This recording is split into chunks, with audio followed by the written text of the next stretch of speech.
మాతృదేవతాభ్యో నమః, పితృదేవతాభ్యో నమః. శ్రీకృష్ణ పరమాత్మనే నమో నమః. శ్రీకృష్ణ పరమాత్మ అందరినీ కూడా ఆయు ఆరోగ్య ఐశ్వర్యాలు ఇచ్చి కాపాడని కోరుతున్నాం. తిరువూరు శేషమేంద్ర ఆశ్రమం నుండి ప్రతిరోజు కూడా ఒక మంచి మాట చెప్పుకుంటున్నాం.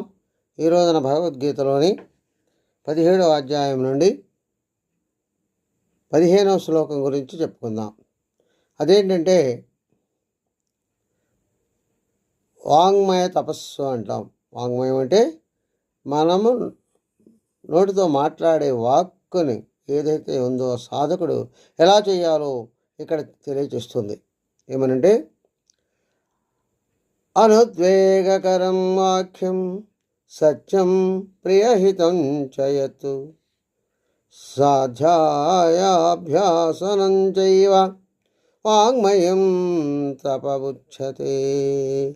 వాంగ్మయం తపముచ్యతే అని తెలియజేస్తుంది. సాధకుడైనటువంటి అర్జునులకు పరమాత్మ ఈ విధంగా చెప్తున్నాడు.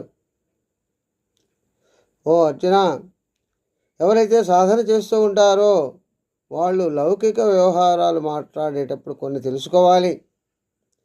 ఏంటి? వారు మాట్లాడే మాటలు ఎప్పుడూ కూడా ఎదుటి వారికి కష్టం కలిగించకుండా ఉండాలి. ఎప్పుడూ ఉన్నది ఉన్నట్లుగా సత్యం చెప్తూనే ఉండాలి. ఇదే వారికి ఇహలోక సుఖాన్ని పరలోక సుఖాన్ని కలిగిస్తూ ఉండాలి అనే లక్షణాలన్నీ కలిసి ఉండాలి. ఇక మిగిలిన సమయంలో మాట్లాడటం అనే విషయాన్ని వదిలిపెట్టి మిగిలిన సమయంలో భగవన్నామ శరణమో మంత్రమో జపమో ఆధ్యాత్మిక శాస్త్రాధ్యాయం అనే గ్రంథమో అది కాబట్టి అంతవరకే మాట్లాడుతూ ఉండాలి, అంతవరకే చదువుతూ ఉండాలి. వాక్కును ఎప్పుడు సాధకుడు ఇలా వినియోగించుకున్నట్లయితే దానిని వాచక తపస్సు అని తెలియజేస్తుంది. అంటే ఇక్కడ పరమాత్మ చెప్పేటటువంటి విషయం ఏంటంటే మనము మాట్లాడేటప్పుడు తూచా తప్పకుండా జాగ్రత్తగా ఆచిచూచి మాట్లాడాలని తెలియజేస్తుంది. ఎందుకని?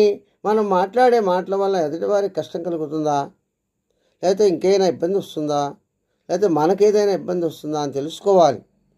అలా తెలుసుకోకుండా కనుక తొందరపడి మాట్లాడినట్టయితే దానివల్ల అనేక రకాలైన ఇబ్బందులు వస్తాయి, కష్టాలు వస్తాయి, ఒక్కోసారి ప్రాణానికి కూడా ఇబ్బంది వస్తుంది. కనుక ఎప్పుడూ కూడా వాచక తపస్సు అనే దాన్ని తాను ఆచరిస్తూ జాగ్రత్తగా ఉంటూ జాగ్రత్తగా మాట్లాడుతూ ఉండాలని తెలియజేస్తుంది. స్వస్తి.